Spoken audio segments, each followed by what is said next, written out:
Hello दोस्तों, नमस्कार। स्वागत है आप सभी का आपके अपने YouTube channel smart study platform में। दोस्तों, आज की क्लास में हम पढ़ने वाले हैं नंबर सिस्टम। ठीक है, जब आप प्रीवियस ईयर क्वेश्चन देखोगे तो नंबर सिस्टम के ये 5 टाइप के क्वेश्चन आपको ज़्यादातर देखने को मिलेंगे। तो हम इन्हीं 5 टाइप के क्वेश्चनों पर ज़्यादा फोकस करेंगे। बाकी क्वेश्चन के प्रकार वो जब आप प्रैक्टिस करोगे तो उसमें कवर हो जाएंगे। ठीक है। तो सबसे पहला टाइप है विभाज्यता का नियम। बॉडमास का नियम आपको पता होगा कि पहले ब्रैकेट कॉल करना है, फिर ऑफ को फिर डिवाइड करना है, फिर मल्टीप्लाई करना है, एडिशन करना है, सब्सट्रैक्शन करना है ना। वो वाले क्वेश्चन, उस टाइप वाले क्वेश्चन आते हैं इसके अंतर्गत। ये श्रेणी वाले क्वेश्चन आते हैं, सीरीज वाले क्वेश्चन, जो सीरीज वाले क्वेश्चन होते हैं वो आते हैं नंबर सिस्टम के अंतर्गत। भाग संक्रिया वाला जो फार्मूला होता है, भाज्य बराबर भाजक गुणे भागफल प्लस शेष फल वाला फार्मूला जो होता है, उस पर आधारित क्वेश्चन इसमें पूछा जाता है, तो वो हुआ। 5वां टाइप हुआ बीजगणित वाले फार्मूला, जो a + b का होल स्क्वायर, a + b का होल क्यूब, इस टाइप वाले जो फार्मूला होते हैं उस पर नंबर सिस्टम के जो है क्वेश्चन होते हैं कुछ वो आते हैं। तो ये 5 टाइप के क्वेश्चन हमको ज़्यादातर देखने को मिलते हैं, तो ये हम इन्हीं क्वेश्चनों पर ज़्यादा फोकस करेंगे। बाकी चीज़ें प्रैक्टिस में आ जाएंगी, हमारी कवर हो जाएंगी। तो मेरे प्यारे दोस्तों, देखो नंबर सिस्टम का जो पहला टाइप है हमारा, जो पहले टाइप के क्वेश्चन पूछे जाते हैं वो है विभाज्यता का नियम। तो सबसे पहले हम इसको देखते हैं। इसमें हमको क्या करना होगा, 2 से लेकर 11 तक के विभाज्यता के जो नियम होते हैं हमको वो जानना है। बस चलिए जान लेते हैं। देखो सबसे पहले भैया 2 से विभाज्यता का नियम। 2 से विभाज्यता के नियम के लिए आपको देखो संख्या चाहे जितने भी अंकों की हो, 1 अंकों की हो, 2 अंकों की हो, 3 अंकों की हो, 4 अंकों की हो, ये हमने सर के लिए इसमें कोई संख्या नहीं ली है। यहाँ पे कोई भी डिजिट हो सकती है, इनके अंदर कोई भी अंक हो सकता है। ठीक है, हमको 2 से विभाज्यता के नियम के लिए सबसे पहली इकाई का अंक देखना है। अगर इकाई का अंक क्या हो, अगर इकाई का अंक 0 हो या फिर कोई सम संख्या हो, क्या हो, 0 हो या सम संख्या हो। अगर इकाई का अंक 0 या सम संख्या है तो वो संख्या 2 से विभाज्य होगी। उदाहरण लेकर हम समझ लेते हैं। अगर कोई मान लीजिए संख्या है 2, 3, 5, 7, 4, यहाँ पे देखो इकाई का अंक है 4, ये सम संख्या है तो वो संख्या 2 से विभाजित होगी। अगर यहाँ 4 की जगह पे 6 होता तब भी वो संख्या 2 से विभाजित होगी। और अगर यहाँ पे 6 की जगह पे 0 होता, 0 होता, तब भी वो संख्या 2 से विभाजित होती। देखो दोस्तों, 3 से विभाज्यता के नियम के लिए आपको क्या करना होगा, संख्या चाहे जितनी बड़ी हो, 4 अंकों की हो, 5 अंकों की हो, 6 अंकों की हो, चाहे जितनी बड़ी हो, आपको क्या करना पड़ेगा कि सारी डिजिट इकाई के अंक के स्थान पर जो संख्या हो, दहाई वाले अंक के स्थान पर जो संख्या हो, सैकड़ा वाले स्थान पर जो संख्या हो, हजार वाले, मतलब जितनी भी संख्या हो, जितने भी ये नंबर हैं उन सभी को आपस में जोड़ देना चाहिए। ठीक है, जोड़ना है। जैसे यहाँ पर मान लीजिए कि यहाँ पे संख्या है 1, यहाँ पे है 3, यहाँ पे 5, यहाँ पे कुछ 2, मान लो 2531। ये संख्या अगर आपसे पूछे कि क्या ये संख्या 3 से विभाजित है, तो हम 1 में 3 जोड़ेंगे 4, 4 में 5 जोड़ेंगे 9, 9 में 2 जोड़ेंगे 11। हमारा योग कितना आया, 11। अब हम देखेंगे क्या 11 3 से विभाज्य है, तो 11 3 से विभाज्य नहीं है, तो ये संख्या भी 3 से विभाज्य नहीं होगी। ठीक है, अगर यहाँ पे हम 1 की जगह पे ये हम यहाँ पे 2 रख लें, ठीक है, तो यहाँ पे अब ऐड करें 2, 3, 5 और 5 10 और 2 12। अब क्या हमारा आया 12। 12 3 से विभाज्य है तो ये पूरी संख्या भी 3 से विभाज्य होगी। उम्मीद है आपको समझ में आ गया होगा। तो 2 से विभाज्यता के नियम के लिए लास्ट वाली इकाई का अंक क्या होना चाहिए, सम संख्या या फिर 0। 3 से विभाज्यता के नियम के लिए क्या होना चाहिए, सारे अंक को जोड़ दें, जो योगफल हमें प्राप्त होगा वो चीज़ अगर 3 से विभाजित होती है तो पूरी संख्या 3 से विभाजित होगी।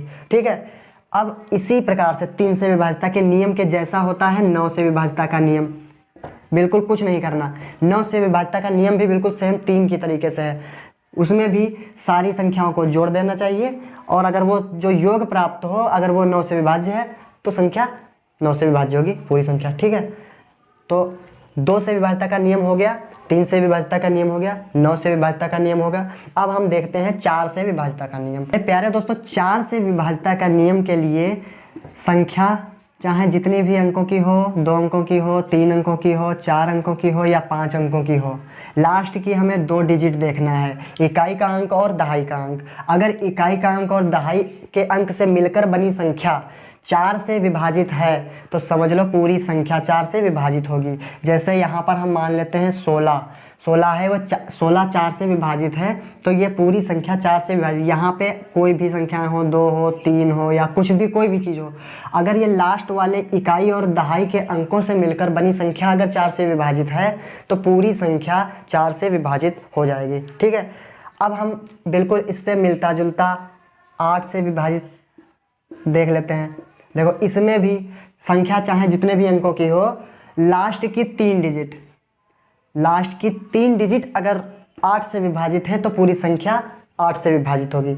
4 से विभाजितता के नियम में लास्ट की 2 डिजिट जो है वो होनी चाहिए 4 से विभाजित। और 8 से विभाजित होने के लिए अगर लास्ट की 3 इकाई, दहाई और सैकड़ा के अंकों के स्थान पर जो संख्याएं हैं उनसे मिलकर जो संख्या बनती है, जैसे यहाँ पे 316 है, ये 8 से अगर विभाजित होगा तो ये पूरी संख्या 8 से विभाजित होगी। अगर ये विभाजित नहीं होगा तो पूरी संख्या विभाजित नहीं होगी। मतलब हमको 3 अंक देखने, उम्मीद है समझ में आया हो। अब हम देखते हैं 5 से विभाजितता का नियम। 5 से विभाजितता का नियम देखो भैया, संख्या चाहे जितने भी अंकों की हो, 1 अंकों की हो, 5 अंकों की हो, 10 अंकों की हो, चाहे जितनी बड़ी संख्या हो, लास्ट इकाई का अंक हम देखेंगे। इकाई का अंक अगर 0 है या फिर 5 है, इकाई का अंक अगर 0 है या 5 है, कोई भी हो, तो वो संख्या 5 से विभाजित हो जाएगी। इकाई का अंक 0 या 5 होना चाहिए, तो वो संख्या पूरी 5 से या विभाजित हो जाएगी। ठीक है, अब हम जान लेते हैं 6 से विभाजितता का नियम। ठीक है, 6 से विभाजितता का नियम देखो, 6 से विभाजितता, सबसे पहले हम 6 को तोड़ेंगे। क्या है 6 से विभाजितता का नियम? 2 गुणे 3। 2 गुणे 3 का मतलब होता है 6। मतलब जो संख्या 2 से विभाजित हो और 3 से विभाजित हो, वो संख्या 6 से विभाजित होगी। सीधा सीधा समझ में आ रहा है ना आपको? 2 से विभाजित होनी चाहिए और 3 से विभाजित होनी चाहिए, ये सबसे मेन रूल है। 2 से विभाजित होनी चाहिए और 3 से विभाजित होनी चाहिए। दोनों अगर संख्याओं से विभाजित हो रही है तो भैया वो संख्या 6 से विभाजित होगी।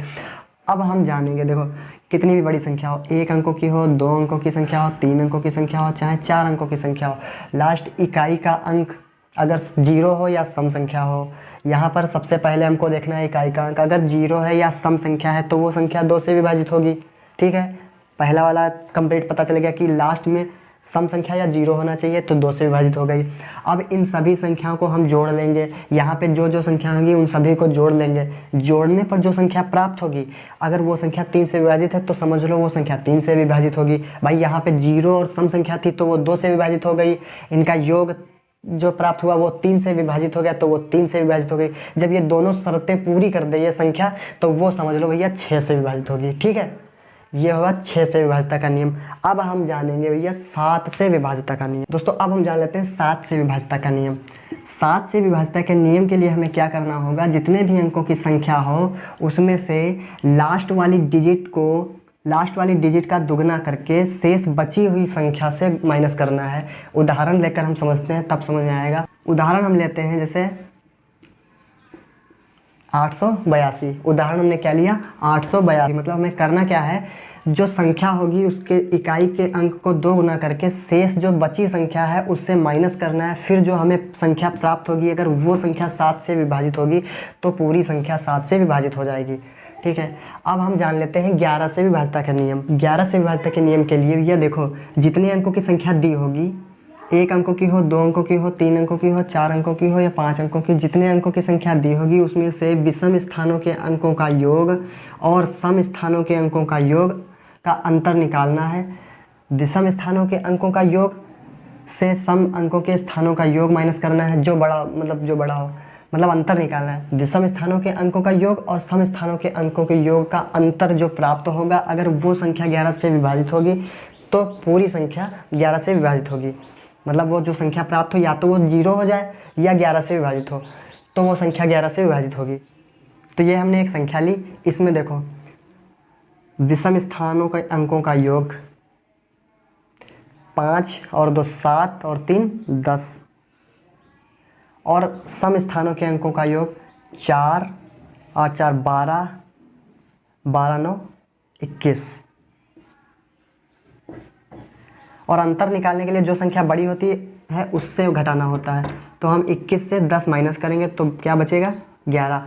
अंतर का मतलब होता है कि जो संख्या बड़ी हो, अगर सम स्थानों के अंकों की संख्या बड़ी है तो वो पहले रख लेंगे, विषम अंकों के स्थानों की संख्या बड़ी है तो पहले वो रख लेंगे।